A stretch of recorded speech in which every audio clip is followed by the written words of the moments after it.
거듭해서 자신을 죽이려고 하는 사울 때문에 다윗은 무척 불안해하고 있었습니다. 다윗은 요나단에게 왜 사울이 자신을 죽이려고 하느냐고, 도대체 자신이 무슨 죄를 지었느냐고 하소연을 했습니다. 요나단은 이런 다윗을 달래주었고요, 안심시켜 주었습니다. 2절 말씀 보시면 요나단은 다윗이 결코 죽지 않을 것이라고, 아버지가 무슨 일을 하려고 하면 분명히 자신에게 알려줄 것이다, 이렇게 말했습니다. 그러나 다윗은 이런 말에도 쉽게 안도할 수가 없었습니다. 3절 말씀 보십시오. 다윗이 또 맹세하여 이르되 내가 네게 은혜 받은 줄을 내 아버지께서 밝히 알고 스스로 이르기를 요나단이 슬퍼할까 두려운즉 그에게 이것을 알리지 아니하리라 함이니라. 그러나 진실로 여호와의 살아계심과 내 생명을 두고 맹세하노니 나와 죽음 사이는 한 걸음뿐이니라 말씀하고 있습니다. 다윗은 사울이 자신과 요나단과의 관계를 눈치채고 몰래 그 일을 할 것이라고 불안해했습니다. 다윗은 이제 죽음이 자기 턱 밑까지 추격해 와 있다, 이렇게 염려하고 있었습니다.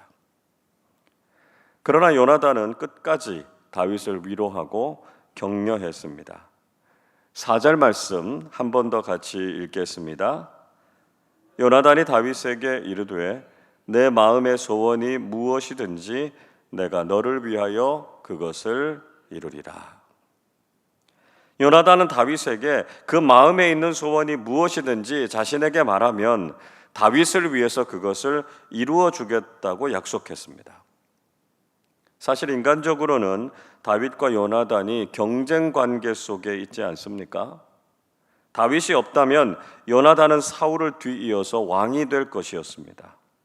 그러나 다윗이 가장 강력한 차기 왕권 주자로 부상했기 때문에 인간적인 관점에서는 다윗이라는 존재가 무척 불편했을 것입니다.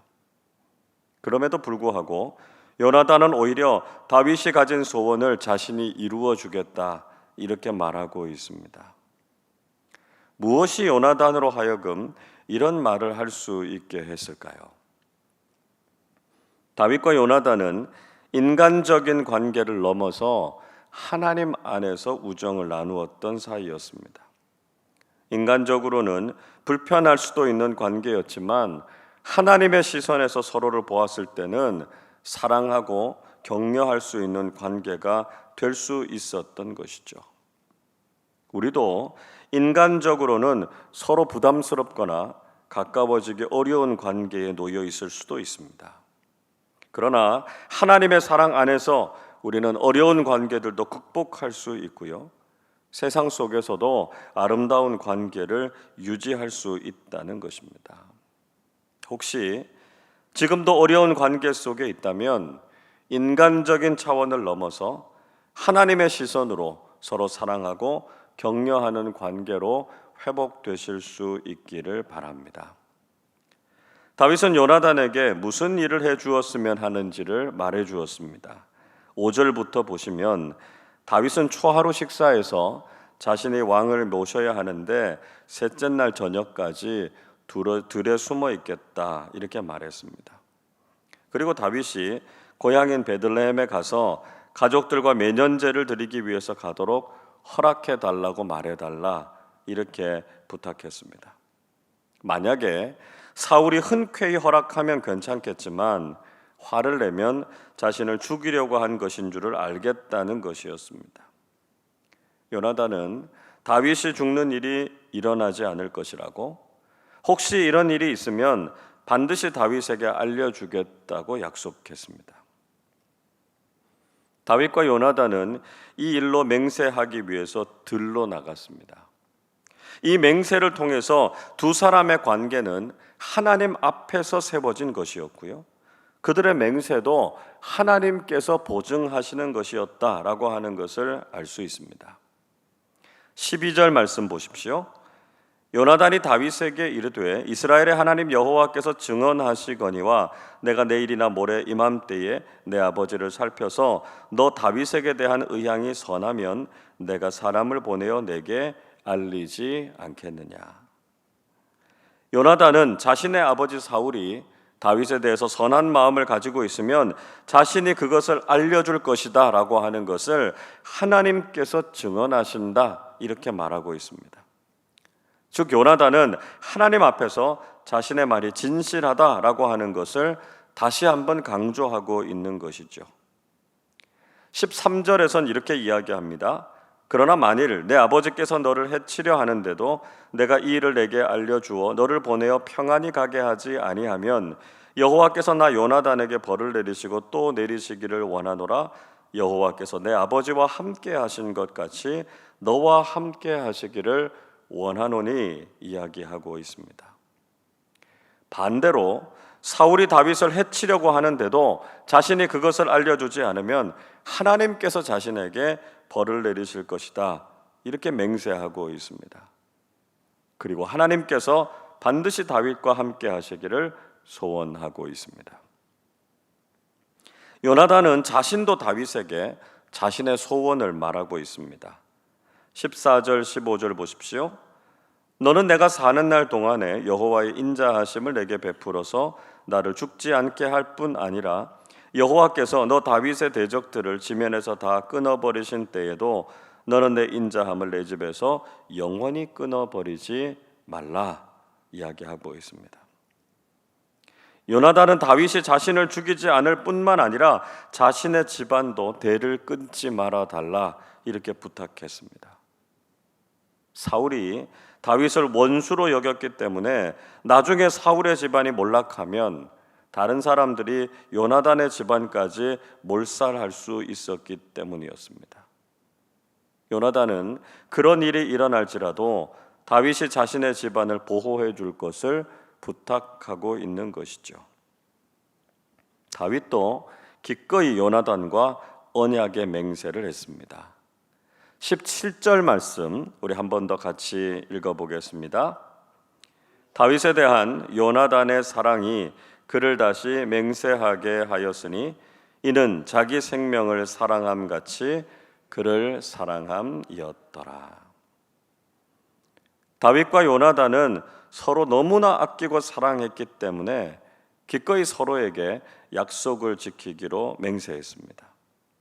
그들은 서로를 자기 자신의 생명처럼 사랑했다, 이야기하고 있습니다. 진정한 사랑은 서로를 언약 관계 속으로 인도합니다. 즉 사랑은 서로를 향해서 약속을 하게 한다는 것이죠. 사랑하는 사람은 꼭 지켜주겠다, 이렇게 약속하지 않습니까? 반드시 행복하게 하겠다, 이렇게 약속하게 됩니다.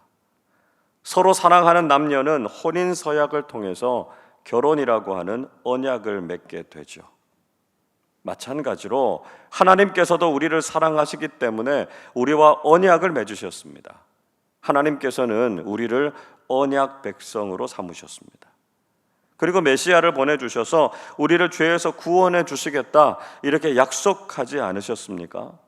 그것이 바로 성경에서 약속하신 말씀입니다. 그리고 예수 그리스도를 보내주셔서 그 약속을 이루신 것이죠. 우리에게 구약과 신약이라고 하는 이 언약을 주셨다라고 하는 것은 하나님께서 우리를 진정으로 사랑하고 계신다라고 하는 증거입니다. 하나님의 약속이 바로 하나님의 사랑의 징표다라고 하는 것을 깨닫고 늘 약속의 말씀을 지키면서 살아가는 사람들이 되실 수 있기를 바랍니다. 요나단은 다윗의 말대로 하겠다, 이렇게 약속했습니다. 사울의 마음을 잘 살펴서 사흘 후에 알려주겠다, 이렇게 말하고 있죠. 요나단은 나중에 화살 셋을 쏠 것인데 화살이 이쪽에 있다, 이렇게 이야기하면 돌아오라, 이렇게 이야기하고요. 화살이 앞쪽에 있다, 이렇게 이야기하면 도망가라고 말해 주었습니다. 하나님께서 다윗을 지켜주실 것이라고, 하나님께서 그를 평안하게 하실 것이다, 이렇게 격려해 주었습니다. 23절 이렇게 말씀하지요. 너와 내가 말한 일에 대하여는 여호와께서 너와 나 사이에 영원토록 계시느니라 하니라. 요나단은 다윗과의 맹세를 하나님께서 영원토록 보증해 주시고 하나님께서 두 사람 사이에 영원히 계실 것이다, 이렇게 고백하고 있습니다. 여러분, 우리도 하나님 앞에서 이렇게 아름다운 우정과 약속을 나누는 믿음의 공동체가 되실 수 있기를 바랍니다. 진정한 사랑과 우정은 하나님 앞에서 아름다운 약속을 하게 합니다. 우리의 모든 관계와 약속은 하나님 앞에서 맺어진 것이다 라고 하는 것을 알아야 하는 것이죠. 인간적으로 아무리 약속하고 맹세를 한다고 해도 인간의 생각은 거짓되고요, 그 맹세는 쉽게 깨어지게 됩니다. 그러나 영원하신 하나님께서 우리의 보증이 되시고 우리를 지켜주시면 우리는 하나님 앞에서 아름다운 모습으로 설 수 있다는 것이죠. 하나님께서 우리를 사랑하셔서 맺어주신 그 약속들을 기억하면서 우리도 서로를 향해서 아름다운 믿음의 언약을 세워 가실 수 있기를 바랍니다. 믿음 안에서 참된 우정을 나누고 서로를 위해서 축복하고 기도하는 신앙인의 아름다운 관계를 잘 지켜나가실 수 있기를 바랍니다. 그래서 이 영적인 우정을 통해서 우리의 믿음이 더욱 풍성해지시고 우리가 앞으로도 더욱 아름다운 공동체와 관계를 이루어 가실 수 있기를 주님의 이름으로 축원합니다. 기도하겠습니다. 사랑과 은혜가 풍성하신 하나님 아버지, 저희들을 구원해 주시고 믿음의 공동체 안에서 사랑과 우정을 나누게 하시니 감사를 드립니다. 다윗과 요나단이 하나님 앞에서 영원하고 아름다운 언약을 맺었던 것처럼 저희들도 믿음의 공동체 안에서 좋은 친구들을 만나게 하시고 서로 격려하고 축복하면서 신앙생활하게 해 주옵소서.